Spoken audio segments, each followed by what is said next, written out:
Hello lovely learners, कैसे हैं आप सब? आई होप अच्छे होंगे। सो गाइस, मैं सरिता। आज हम शुरू करेंगे एनसीईआरटी बुक ज्योग्राफी क्लास 6 का 4 चैप्टर जिसका नाम है मानचित्र। सो गाइस, इससे पहले मैं 3 चैप्टर कंप्लीट कर चुकी हूँ जो आपको ऊपर आई कार्ड शो हो रहा होगा। देन आप उसमें क्लिक करके पूरा प्लेलिस्ट देख सकते हैं जिसमें मैंने फर्स्ट से लेकर थर्ड तक पूरे चैप्टर को कंप्लीट किया। ठीक है, तो हम इस वीडियो में पढ़ेंगे 4 चैप्टर जिसका नाम है मानचित्र। ठीक है, तो इसमें आप देख सकते हैं कुछ पॉइंट्स मैंने यहाँ पे हाईलाइट कर रखे हैं। देन मैं इसको ही समझाऊंगी और ये प्रॉमिस है कि आपको पूरा चैप्टर अच्छे से समझ में आ जाएगा और कोई भी ऐसी कंफ्यूजन नहीं रहेगी। सो अब चलते हैं अपने पार्ट की तरफ। सो 4 चैप्टर मानचित्र। क्या बोला गया है कि मानचित्र बेसिकली होता क्या? यहाँ लिखा है मानचित्र पृथ्वी की सतह या इसके एक भाग का पैमाने के माध्यम से चपटी सतह पर खींचा गया चित्र होता है। क्या कह रहा है? पृथ्वी की सतह का या इसके एक भाग को एक पैमाने की चपटी सतह पर, मीन्स कि क्या कहना चाहता है? पृथ्वी की एक सतह है। ठीक, पृथ्वी कैसी होती है? गोल होती है। पृथ्वी का अगर कोई भी पोर्शन हम लेंगे तो ऐसी बात तो नहीं है कि वो बिल्कुल चपटा होगा, बिल्कुल प्लेन होगा, वो सारा खुरदरा सा होगा। बट हम इन सारी चीज़ों को कहाँ पे शो करते हैं? एक कागज में शो करते हैं जो कि एक चपटे आकार का होता है, जिसमें हम हर एक चीज़ को शो कर देते हैं। वहाँ पे नदियाँ, वहाँ के जो वन है, वहाँ का एरिया, वहाँ पे कौन कौन से राज्य लोकेट होते हैं, इन सारी चीज़ों को हम शो कर देते हैं। ठीक है, तो ये यही कहना चाहता है कि कागज का एक चपटा सा भाग होता है जिसमें हम पूरे के पूरे चीज़ों को शो करते हैं, जिसे मानचित्र का नाम दिया जाता है।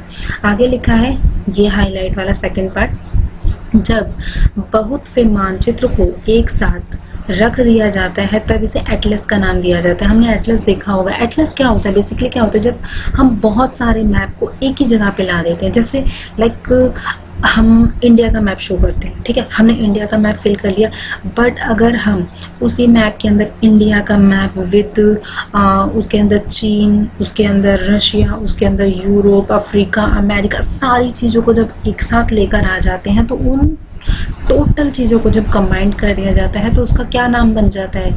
मानचित्र से हटके उसका नाम बन जाता है एटलस। बेसिकली वो भी होता है मानचित्र है, लेकिन मानचित्रों का, बहुत सारे मानचित्रों का एक कलेक्शन होता है जिसको एटलस कहा जाता है। ठीक है, आगे लिखा है एटलस विभिन्न प्रकारों तथा अलग अलग पैमाने से खींची गई मापों पर आधारित होते हैं। ठीक है भाई, एटलस अलग अलग तरीके के होते हैं। हमने कई जगह देखा होगा ना एटलस, कोई बड़ा होता है, कोई छोटा होता है। कोई एटलस ऐसा होता है जो छोटे से पार्ट में बहुत बड़े एरिया को लोकेट करता है, और कोई एटलस ऐसा होता है जो बड़े से पार्ट में बहुत छोटे से एरिया को लोकेट करता है। आगे क्या लिखा है? मानचित्रों से एक ग्लोब की अपेक्षा हमें ज़्यादा जानकारी प्राप्त होती है। मानचित्रों से हमें ग्लोब की अपेक्षा ज़्यादा जानकारी प्राप्त होती है। कैसे? मानचित्र कैसा होता है? कागज पे होता है, जिस कागज पे हम क्लियरली देख सकते हैं किसी भी चीज़ को, बड़े आराम से हम किसी भी चीज़ को लोकेट कर सकते हैं। अगर हमें किसी भी चीज़ के बारे में पता करना है, किसी भी जगह के बारे में, किसी भी पर्वत के बारे में, पहाड़ के बारे में, नदियों के बारे में पता करना है, तो हम उस कागज के पार्ट पे, जो कागज पे मानचित्र बना हुआ है, उस पर बहुत ही आराम से हम उसको देख के पहचान सकते हैं, जान सकते हैं चीज़ के बारे में। ठीक है, क्या लिखा है आगे?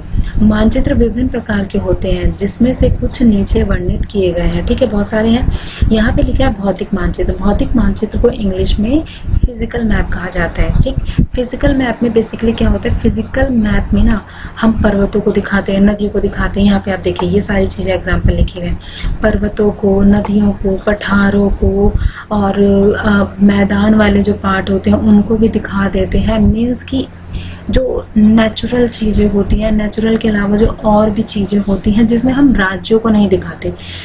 जो फिजिकल मैप होता है या भौतिक मानचित्र होता है ना, इसकी एक ये खासियत है कि हम उसके अंदर राज्यों को नहीं दिखाते हैं। मैं आपको ना इंडिया का फिजिकल मैप दिखाती हूँ, वैसे आपने देखा होगा बट फिर भी मैं आपको शो करती हूँ फिजिकल वाला मैप कैसा होता है और राजनीतिक वाला, मीन्स के पॉलिटिकल वाला मैप कैसा होता है। ये देखिए, आप यहाँ पे देख सकते हैं कि यहाँ पर ये जो फिजिकल वाला मैप है ये बिल्कुल ब्लैंक मैप है ना, इसके अंदर हम किसी भी राज्य को शो नहीं करें। हमारा राज्य कैसे होता है? यहाँ पर ऐसे जम्मू कश्मीर होता है, हिमाचल प्रदेश प्रदेश उत्तराखंड होता है, बट इसके अंदर अलग अलग राज्य को शो नहीं किया गया। ये बिल्कुल प्लेन मानचित्र है जो इंडिया के आउटर वाले लोकेशन को दिखा रहा है। इसके अंदर बेसिकली क्या करेंगे, जैसे यहाँ से हमारा गया हिमालय का पर्वत ऐसे ऐसे जाता है, ऊपर से जाता है ना, यहाँ से ऐसे जम्मू कश्मीर से ऐसे हिमाचल प्रदेश, उत्तराखंड, नेपाल, सिक्किम होते होते अरुणाचल प्रदेश तक जाता है। तो हम यहाँ पे क्या करेंगे, ऐसे करके हम पूरे के पूरे हिमालय वाले पूरे मैप को दिखा देंगे। ऐसे यहाँ से एक गंगा नदी जाती है, ठीक है, यमुना नदी जाती है,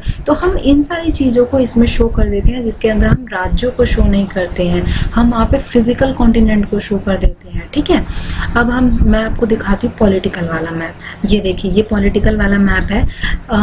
इस मैप में बेसिकली क्या होता है, ये देखिए आप यहाँ पे देख सकते हैं, हर एक राज्य को, अलग अलग राज्य को लोकेट किया गया। अभी हमने फिजिकल वाला देखा था जिसके अंदर किसी भी राज्य को दिखाया नहीं गया था।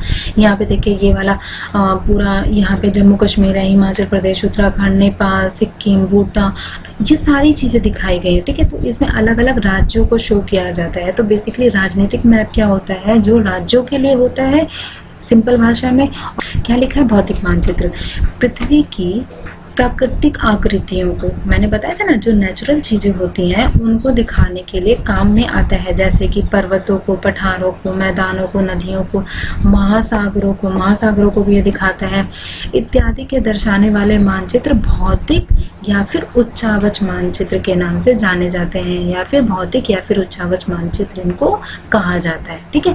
अब हम पढ़ते हैं राजनीतिक मानचित्र। मैंने आपको राजनीतिक वाला वो दिखा दिया, पॉलिटिकल मैप दिखा दिया, ठीक है, जिसके अंदर हम राज्यों को शो करते हैं। देखिए यहाँ पे लिखा हुआ है, राज्यों को, नगरों को, शहरों को, गांव को तथा विश्व के विभिन्न देशों व राज्यों को, यहाँ से यहाँ तक है।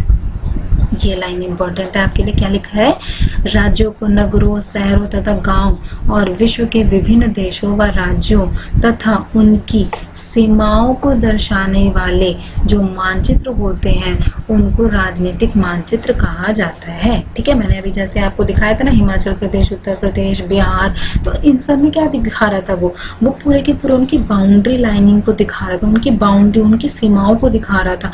तो ऐसे ही अन्य जो शहर होते हैं, शहरों की बाउंड्री लाइंस को दिखाने के लिए, गांव की बाउंड्री लाइन को दिखाने के लिए, नगरों की बाउंड्री लाइंस को दिखाने के लिए, तो इन जो नगरों की जो आउटर वाला पार्ट होता है, उनकी जो बाउंड्री लाइन होती है, उनकी जो सीमाएं होती हैं, उनको दर्शाने के लिए जिस मैप का यूज करते हैं उसको राजनीतिक मानचित्र कहा जाता है, ठीक है। आई होप आपको क्लियर हो गया होगा, और मैंने आपको फोटो दिखा दी तो आपको समझ में भी आ गया कि कौन से मानचित्र को क्या कहा जाता है। अब यहाँ पर एक नया मैप है जिसके बारे में बहुत कम हमने सुना होगा, जिसका नाम है थीमेटिक मानचित्र। थीमेटिक मानचित्र बेसिकली क्या होता है, जैसे कि हमने भाई भौतिक वाले में क्या शो किया, भौतिक मैप नदियों पर्वतों को दर्शाता है, पॉलिटिकल मैप राज्यों की, नगरों की, गांवों की सीमाओं को दर्शाता है, थीमेटिक मैप उन राज्यों को, उन नगरों को, उन गांवों के अंदर जो सड़कें हैं, जो वहाँ पर वर्षा होती है जिन जिन एरिया के अंदर, उन नगरों के, गांव के अंदर जो वन है, उन नगरों के, गांव के अंदर जो उद्योग है, उनको दर्शाने का काम करता है क्या, थीमेटिक मानचित्र। आई होप आपको समझ में आ गया होगा। इतनी जो थीमेटिक मानचित्र है वो भौतिक मानचित्र से छोटा मान सकते हैं, ठीक है। अगर कंपैरेटिव बात करें तो कंपैरेटिवली थीमेटिक मानचित्र भौतिक मानचित्र से या फिर राजनीतिक मानचित्र से छोटा माना जा सकता है, क्योंकि वो उसके अंदर की चीजों को दिखा रहा है, ठीक है। पूरे पैराग्राफ को पढ़ लेते हैं। कुछ मानचित्र विशेष जानकारी प्रदान करते हैं, जैसे कि सड़क मानचित्र, वर्षा मानचित्र, वन या उद्योग आदि के वितरण को दर्शाने वाले मानचित्र इत्यादि। इस प्रकार के मानचित्र को थीमेटिक मानचित्र कहा जाता है। इन मानचित्रों में दी गई सूचना के आधार पर उसका उचित नामकरण किया जा सकता है, ठीक है। मानचित्र के 3 घटक होते हैं, कौन कौन से, दूरी, दिशा और प्रतीक, ठीक है। ये तीनों घटक हम पढ़ेंगे एक एक करके। क्या लिखा है, सबसे पहले हम दूरी के बारे में पढ़ेंगे। दूरी, दिशा और प्रतीक के बारे में कैसा होता है कि हम मानचित्र के अंदर दूरी शो करते हैं, हम मानचित्र के अंदर एक डायरेक्शन शो करते हैं, हम मानचित्र के अंदर प्रतीक शो करते हैं। प्रतीक कैसे होता है, जैसे हम नदियों को ले रहे हैं तो नदी किस रंग से दिखाया जाएगा, नीले रंग से। हम कोई वन दिखा रहे हैं या फिर कोई किसी ग्रीन वाले पार्ट को, मैदान वाले पार्ट को दिखा रहे हैं जिसमें बहुत सारी घास फूस उगी हुई है, तो उसको किस चीज़ से लोकेट करेंगे, हम ग्रीन कलर से लोकेट कर सकते हैं, ठीक है। तो वो प्रतीक होता है, ठीक है। तो अब हम पढ़ेंगे मानचित्र के पहले घटक के बारे में, ठीक है, जो कि है दूरी।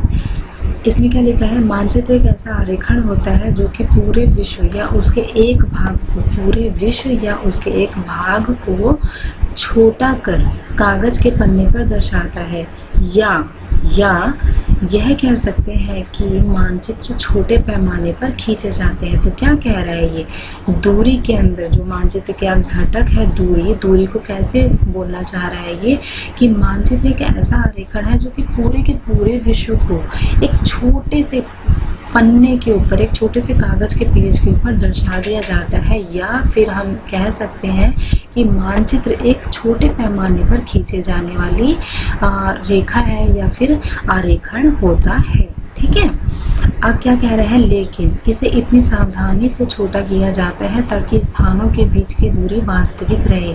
इसको इस तरह से छोटा किया जाता है ताकि जो स्थान के बीच की दूरी है वो वास्तविक रहे। कैसे रहती है कि, है ना, क्योंकि जैसे हमने अगर अपने इंडिया का मैप की बात करते हैं तो कहीं से हमने देखा होगा जैसे दक्षिण वाला पार्ट नीचे से पतला होता है और ऊपर से बीच वाला जो मध्यम वाला पार्ट होता है वो चौड़ा होता है, फिर ऊपर से थोड़ा पतला होता है। तो ये ऐसे ही नहीं बनाया गया, ये एक दूरी को निश्चित या फिर तय करने के बाद इसको बनाया जाता है। लाइक हम ना एक ना नंबर को फिक्स कर लेते हैं कि इतना सेंटीमीटर इतने बड़े किलोमीटर वाले भाग को दिखाएगा। ठीक है, कुछ इस तरीके से शो कर लेते हैं, जो कि स्केल हम फिक्सली नाप लेते हैं और इसी स्केल के थ्रू हम जो मैप होता है उसको डिज़ाइन करते हैं, इसलिए वो हमें वास्तविक प्रतीक होता है। ठीक, आगे बढ़ते हैं।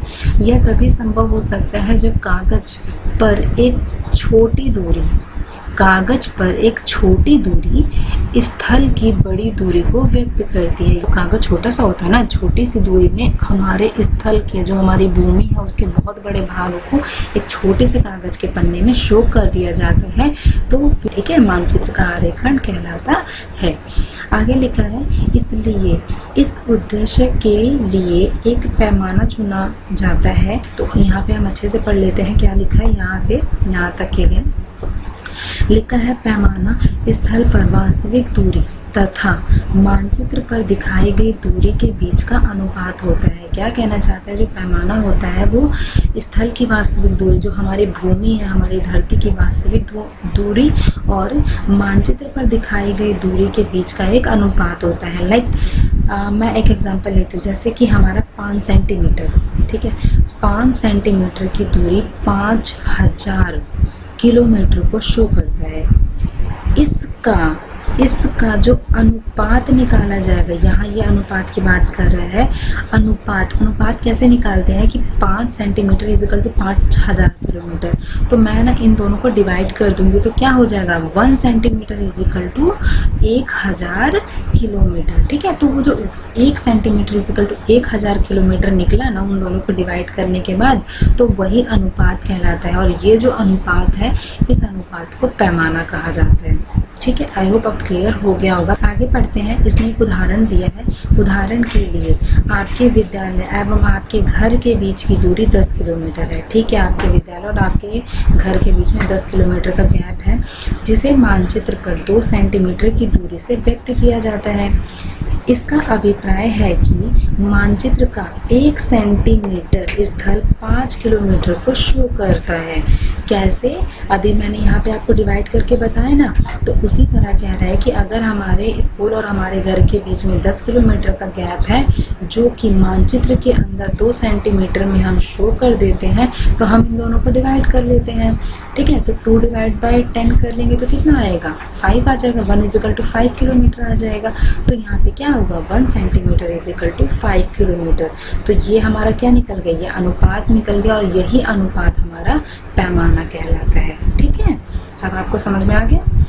अब लिखा है इसने, आपके रेखा चित्र का पैमाना होगा 1 सेंटीमीटर इजिकल टू 5 किलोमीटर। बता दिया मैंने आपको। चलिए आगे पढ़ते हैं।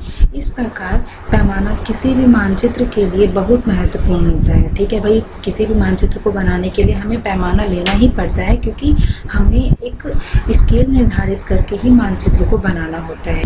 अगर आपको पैमाने की जानकारी है तो आप मानचित्र पर दिए गए किसी भी 2 स्थानों के बीच की दूरी का पता लगा सकते हैं। भाई सिंपल सी बात है, अगर हमें इस तरीके के पैमाने का पता है, जो भी कोई मानचित्र होता है ना, जब भी आप मानचित्र लेने जाएंगे तब आप देखिएगा मानचित्र के नीचे है ना बहुत कुछ लिखा होता है, तो उसी लाइन में ना कहीं पे आपको इतना किलोमीटर इजिकल टू इतना किलोमीटर इजिकल टू, मतलब एक ना स्केल शो किया होगा। वो स्केल ही होता है जो कि इतना मतलब कि एक दूरी को किसी दूसरी दूरी के इक्वल रखकर उस मैप को बनाया जाता है। तो अगर आपको उस दूरी के बारे में, उस पैमाने के बारे में पता होगा तो आप किसी भी दो एरिया के बीच की दूरी को अपने आप ही कैलकुलेट करके निकाल सकते हैं। ठीक है, चलो ये कहना चाह रहा था। अब हम पढ़ेंगे यहाँ पर एक छोटे पैमाने का उपयोग, ठीक है, और दूसरा है यहाँ पर बड़े पैमाने का उपयोग। तो मैं यहाँ पे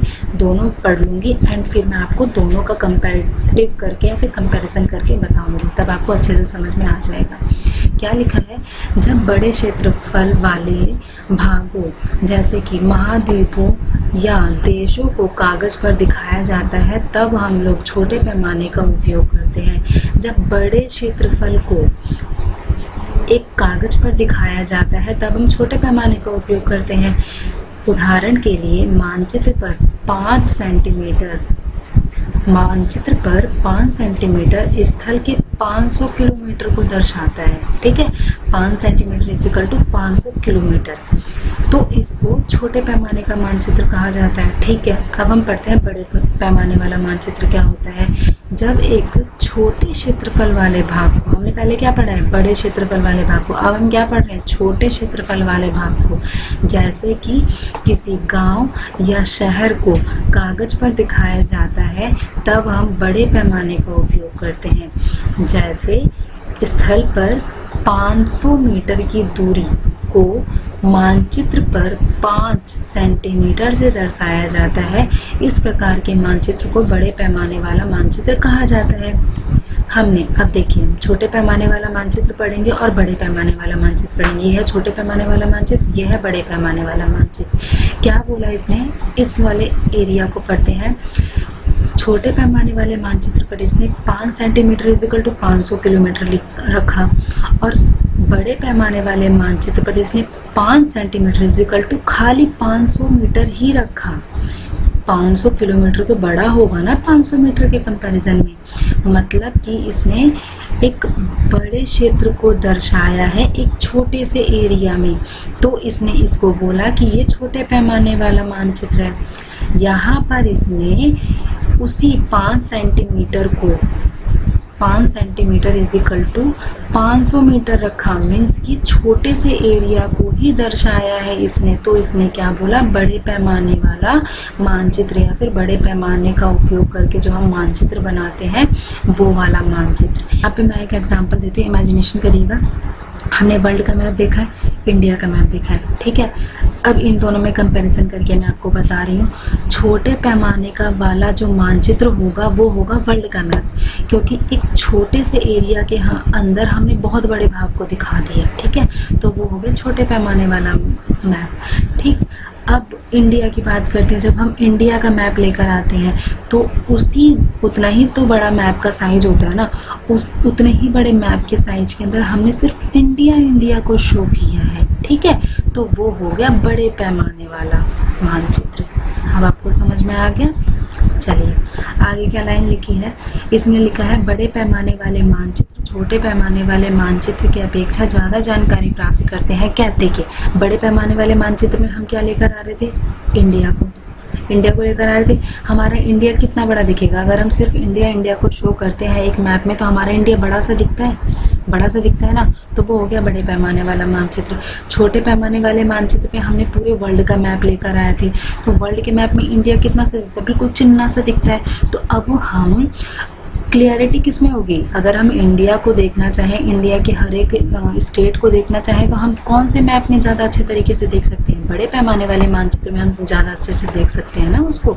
तो ये यही कहना चाहता है कि बड़े पैमाने वाले मानचित्र छोटे पैमाने वाले मानचित्र की अपेक्षा अधिक जानकारी प्राप्त करते हैं। समझ में आ गया? आई होप अब बिल्कुल क्लियर हो गया होगा कि छोटे पैमाने वाले मानचित्र कैसे होते हैं और बड़े पैमाने वाले मानचित्र कैसे होते हैं। सो गाइस, आज के लिए सिर्फ इतना ही पढ़ेंगे। इसके बाद ये मानचित्र के 2 और घटक है जिसका नाम है दिशा और प्रतीक, और एक रेखा चित्र नाम का एक टॉपिक है, तो उसको भी कवर करेंगे। ये सारी चीज़ें हम नेक्स्ट वाले पार्ट में कवर करेंगे। सो आज के लिए इतना ही। अगर आपको वीडियो अच्छी लगी हो तो प्लीज़ इसको लाइक करिएगा, शेयर करिएगा एंड सब्सक्राइब करिएगा एंड बेल आइकन को दबा दीजिएगा ताकि मैं और भी वीडियोस लेकर आऊँ तो आपके पास फटाक से पहुँच जाए।